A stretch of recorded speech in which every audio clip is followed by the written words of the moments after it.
What is going on, ladies and gentlemen? Welcome to the first episode of the Extra Innings Podcast. Pretty much on this podcast, what we're going to go over is news in the MLB, news team by team, player by player, certain players getting into the news for different reasons. I'm going to be covering it all.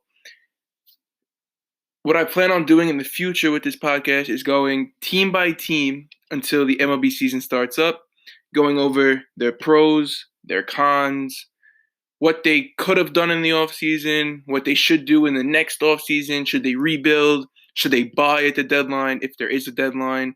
Should they sell at the deadline? All that type of stuff. I'm going to go through all 30 teams in alphabetical order.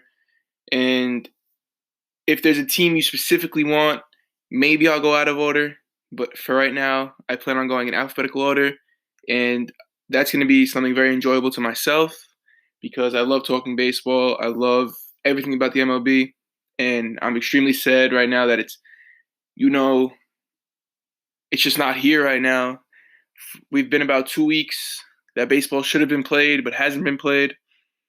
And we don't know when this is going to get better.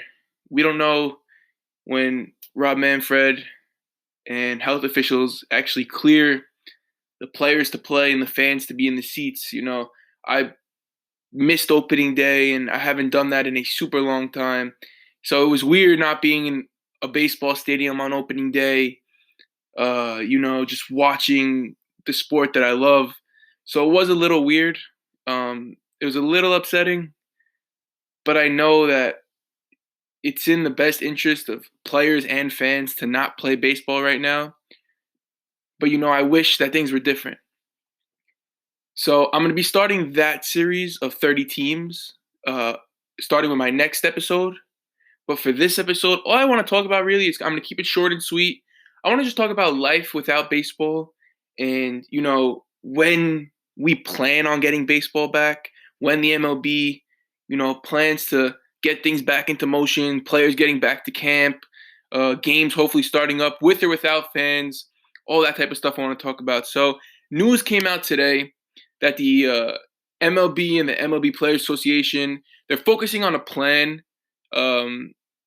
backed by health officials that hopefully training camps start in May and games are going to start hopefully, maybe middle of May or the end of May. But right now, it doesn't, I wish that was the case, and I wish that really was true. But with what President Trump said to the Roger Goodell and the NFL owners that he hopes by September and September, that fans will be able to come and watch. I don't know how realistic May is. I don't know if May is a realistic date. Of course, I would love for May to be the date. That would mean really only one more month or 1.5 more months without baseball, without MLB. We won't have to watch old games anymore. By the way, big shout out to the MLB YouTube channel for just keeping baseball fans intrigued throughout this whole thing. Doing the Sims on MLB The Show and playing old iconic games like Jeter's final game against the Orioles or the 2011 Game 6 World Series, the David Freese, his big game. Just playing iconic games. Roy Halladay's no-hitter in the NLDS, I believe. Just a lot of just keeping the fans involved in just sport, in this sport, not letting them be bored because they understand that while baseball is out right now, so is basketball. Football is not on right now. No sport is on, so there's nothing to do.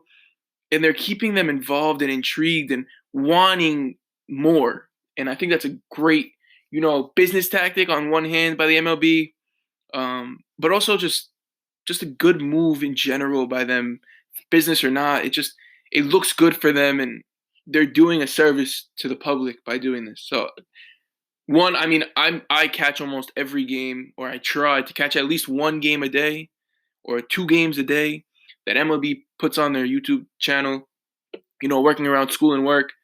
But I really try to catch at least 2 games a day.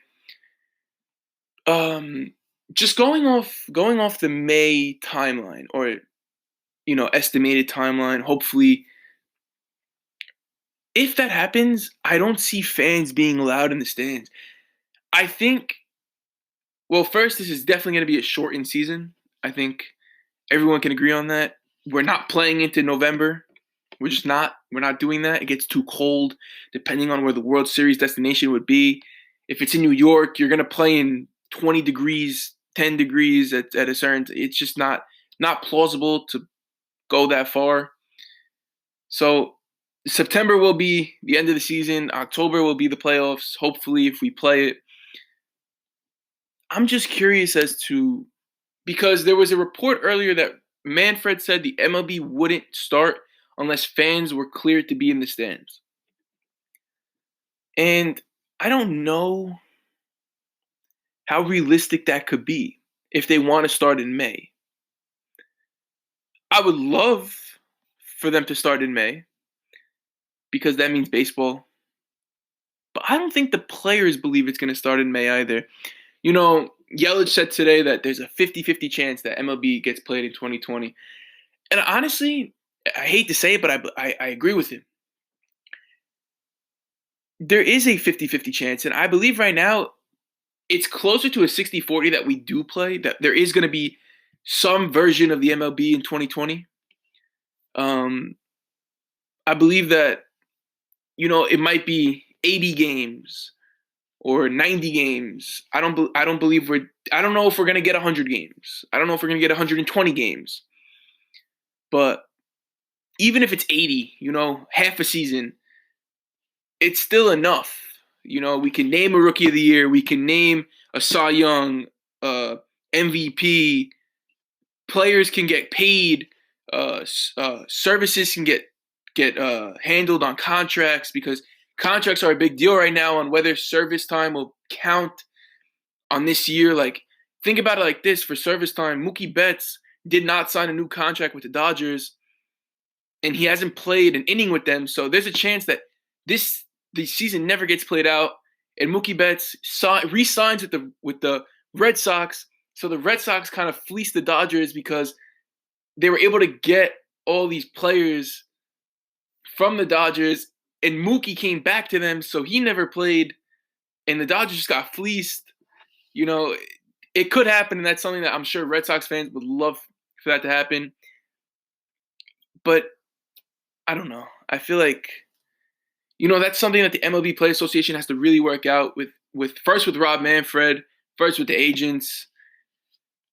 So what they said is service time will count, but I don't know if they're going to keep to that. Just like I don't know if they're going to keep to this May deadline or timeline. It's not something, I wish it was plausible, but I just don't know if it's plausible with fans. That's the only thing. If it's plausible with fans, I'm really all for it. But I don't know. So with the May picture in mind, they're planning no fans. But then that contradicts what they said, and it doesn't. Of course, no one really knows, right? No one knows what's happening, what will happen in the future, and it's all, guess and check at this point. We're going to guess and give you an estimation, and at that time we'll check and see if it works. See if that timeline, we can stick to it or we have to move it back. And that's really like anything in life, when a player hits the injured list. I hate calling it the injured list. I'm so used to calling it the disabled list. When a player hits the injured list, a hamstring injury, 4 to 6 weeks, let's say. We check at 4 weeks. We're guessing 4 weeks. We check at 4. Is his hamstring still tight? Can he move on it well? If not, push it back to 5. Is it still tight at 5? Can he move well at 5? If not, let's check it at 6. Can he move well? Is it tight? And if it's still tight at 6, then it's either not a hamstring injury or you push back the timeline that you had for it. And that's really what they're going to do with this May timeline. if it doesn't work out in May, if the health officials don't back them on this, then they're gonna push it back June. If they don't back them in June, July, and I think once you hit July, I think that's the cutoff. I think you either play July, August, and September, or you don't play at all. You're not gonna play August and September. That's just too. That's only like you'll get maybe 50 games in. That's not even a half All-Star break. It's a little more than a quarter of the season. So that timeline, once it hits July, I think that's really it. But there has been stuff to do during this hiatus that baseball is taking. Trevor Bauer, great guy, first of all. He started a YouTube channel where he breaks down his plays. Him pitching to Mookie Betts in spring training was one of them. Great. I think everyone should really go and watch that because he is just a mastermind. And he also admits his flaws. He also admits that, if a pitch, just tailed a little bit, he'll say, I aimed for here and I was too out front and my arm didn't get the right arm slot and it went down and away instead of up and in. And he explains also how the batter is thinking based on the previous pitches. I just think when he tipped his pitches against Beatty, he broke that down. He said it wasn't any disrespect to Beatty. It was just it had even nothing to do with the Astros. It was a bet that he did with his friends. His new one, does he getting rocked by Max Kepler? Max Kepler. I think the title is Max Kepler Owns Me. Or does he actually like Michael Lorenzen? I just think that's a great outlet that he can use to not only discuss baseball, but also really hit hard-hitting topics. Like he talked about the service time with his agent and how service time is going to work and who's going to get paid and who's not going to get paid and how does incentives work when you're not playing, because you can't be a top 5 Cy Young candidate if there is no Cy Young award, or you can't pitch 200 innings if 200 innings isn't reachable if you only play 60, 70 games. Just not reachable in 60. It's hard to do in 160 games, when you only pitch once every 5 days. To do it in 60 games when you're only pitching one every 5, it's practically impossible. So that was really interesting to watch. There's another podcast that he was on with Sonny Gray and CC Sabathia. That's also on YouTube. Sonny Gray is great in front of a camera. I just have to put that out there. It's a not safe for work podcast. They do swear in the podcast, and just putting that out there. And this podcast at times will be not safe for work, but I will tag that if it is. But I'll try to keep it as PG as I can. But I just thought that there's interesting outlets to do. Baseball players making TikToks. TikTok is blowing up right now. There are things to do with baseball not there, but nothing will fill the void of actual MLB baseball. Major League Baseball is a national pastime. It's the fan base is, people say it's not as exciting as other sports, but I totally disagree. Seeing a gem like a pitching duel, people hate it. I love it. I love seeing it. It might not be as exciting because there's not 50 home runs being hit, but I don't think home runs should be a question after how many home runs were hit last season. I think home runs are here to stay, and a pitching league, a league that used to be like owned by pitching, starting to get owned by hitters. So it's a different episode on its own. I have a lot to say about that.